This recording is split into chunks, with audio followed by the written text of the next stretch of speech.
Kartini adalah seorang pahlawan nasional Indonesia yang dikenal sebagai pelopor emansipasi perempuan. Ia lahir di Jepara, Jawa Tengah pada 21 April 1879 dari keluarga bangsawan Jawa. Ayahnya, Raden Mas Adipati Aryo Sosroningrat adalah seorang bupati Jepara, sedangkan ibunya M.A. Ngasirah berasal dari keluarga biasa. Sebagai anak bangsawan, Kartini memiliki kesempatan bersekolah di Europese Elite School atau ILS, sebuah sekolah dasar Belanda. Di sana ia belajar bahasa Belanda dan kemudian membantunya memahami pemikiran-pemikiran modern dari buku dan surat kabar Eropa. Namun setelah menyelesaikan pendidikan dasarnya, ia harus mengikuti adat pingitan, sebuah tradisi yang mengharuskan perempuan bangsawan tetap di rumah hingga menikah.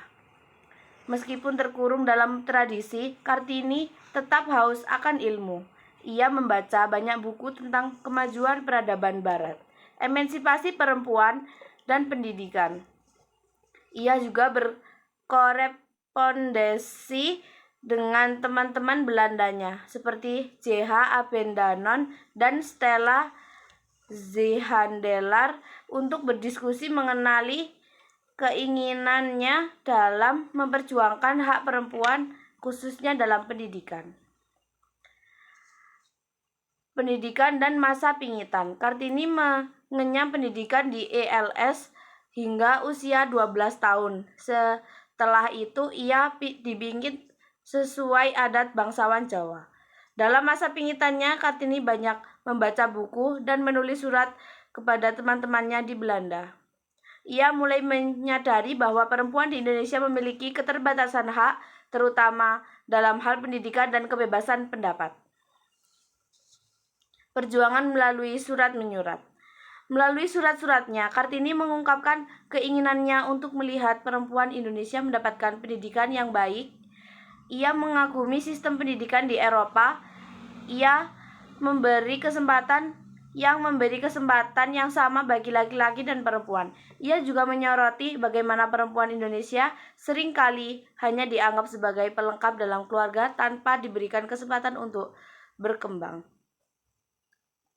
Pada tahun 1903, Kartini menikah dengan Raden Adipati Djayadiningrat, seorang bupati Rembang. Meskipun awalnya ia khawatir pernikahannya akan menghalangi perjuangannya, suaminya ternyata mendukung cita-citanya. Dengan dukungan suaminya, Kartini mendirikan sekolah perempuan di Rembang yang memberikan pendidikan bagi anak-anak perempuan pribumi. Kartini meninggal dunia pada 17 September 1904 di usia 25 tahun setelah melahirkan anak pertamanya, yaitu Soesalit Djayadiningrat. Meskipun usianya masih muda, pemikirannya tetap hidup. Setelah kematiannya, teman-teman Belandanya, terutama J.H. Abendanon, mengumpulkan surat-suratnya dan menerbitkan dalam buku yang berjudul Der Duisternis tot Licht, yang diterjemahkan sebagai Habis Gelap Terbitlah Terang. Buku ini menjadi inspirasi bagi banyak perempuan Indonesia dalam memperjuangkan hak-haknya. Kartini dikenal sebagai tokoh emansipasi perempuan yang berjasa dalam memperjuangkan pendidikan dan kesetaraan gender di Indonesia. Pemikirannya tentang pentingnya pendidikan bagi perempuan menjadi inspirasi bagi banyak orang. Sebagai bentuk penghormatan atas jasanya, pemerintah Indonesia menetapkan 21 April sebagai Hari Kartini, yang diperingati setelah setiap tahun untuk mengenang perjuangannya. Selain itu, banyak sekolah dan institut pendidikan yang menggunakan nama Kartini sebagai simbol perjuangan perempuan dalam mendapatkan hak yang setara dengan laki-laki. Meskipun hidupnya singkat, warisan pemikiran Kartini tetap abadi dalam sejarah Indonesia.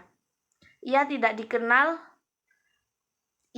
hanya dikenal sebagai pelopor pendidikan perempuan, tetapi juga sebagai simbol keberanian dalam melawan ketidakadilan sosial.